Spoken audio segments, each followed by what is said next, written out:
Masih ingat dalam video 8 bulan yang lalu saya mengatakan bahwa Hillary Clinton adalah the unknown devil, iblis yang tidak kita kenal. Seberapa ketidaktahuan kita akan kedevilannya si Hillary Clinton. Di seberangnya ada known devil atau iblis yang dikenal yang namanya Donald Trump. Sekarang the unknown devil friend bergerak. Beberapa hari yang lalu Bernie Sanders menyatakan mundur dari pencalonan dirinya sebagai wakil Partai Demokrat untuk maju dalam pemilihan Presiden Amerika tahun 2020, di mana sebelumnya dia harus berkompetisi keras melawan jagoan internal Partai Demokrat Joe Biden, mantan wakil presiden pada administrasi Obama. Secara kepopuleran, Bernie jauh lebih populer di mata kaum muda Amerika, di mana idenya akan Green New Deal mendapat sambutan hangat. Di pemilihan tingkat awal di berbagai negara bagian Amerika sewaktu mencari tempat untuk calon di Partai Demokrat, Sanders unggul di mana-mana. Tetapi politik adalah politik, yang punya kepentingan selalu bermain. Oligarki adalah sekelompok orang pengendali jalannya pemerintahan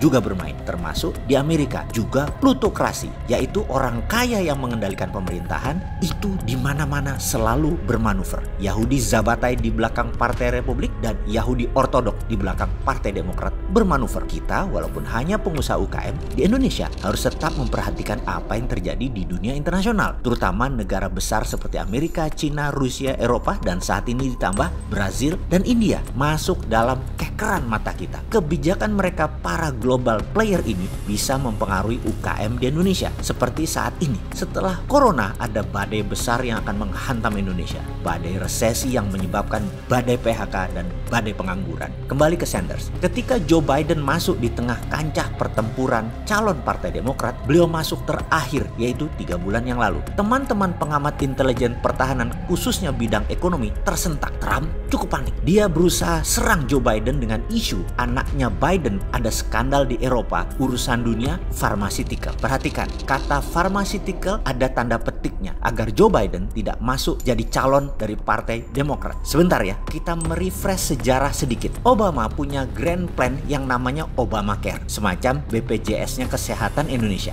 Bedanya di sini kita pakai dana negara, sementara di Amerika adalah negara swasta. Jadi Obamacare di belakangnya adalah dunia kesehatan, mulai dari jasa rumah sakit, alat kesehatan, tenaga medis, dan obat-obatan farmasi. Selama 8 tahun rakyat Amerika waktu itu sehat dan dunia kesehatan tajir melintir-tir-tir. Zaman Trump semua dilibas, urusan medical dan farmasi gak ada yang namanya BPJS ala Obamacare tadi, dibubarin semua. Trump lebih mementingkan industri pertahanan, military industrial kompleks lah yang dibangun sekarang, seperti Koch Brothers, Blackwater, Boeing, oil and gas, tambang mineral, dan banyak lagi incumbent penguasa energi dan jaringan pertahanan, yaitu semua kontraktor pertahanan, defense kontraktor di belakang Trump.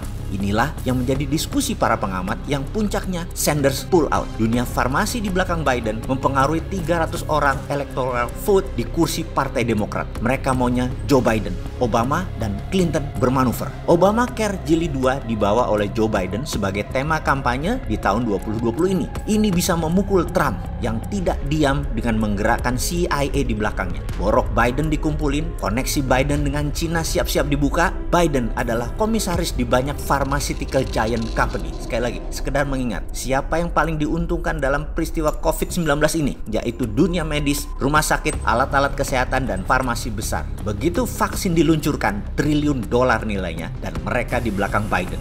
Bernie Sanders tidak punya dukungan politik dan plutokrasi. Jadi mulai jelas mengapa saya 8 bulan yang lalu mengatakan Hillary Clinton the unknown devil.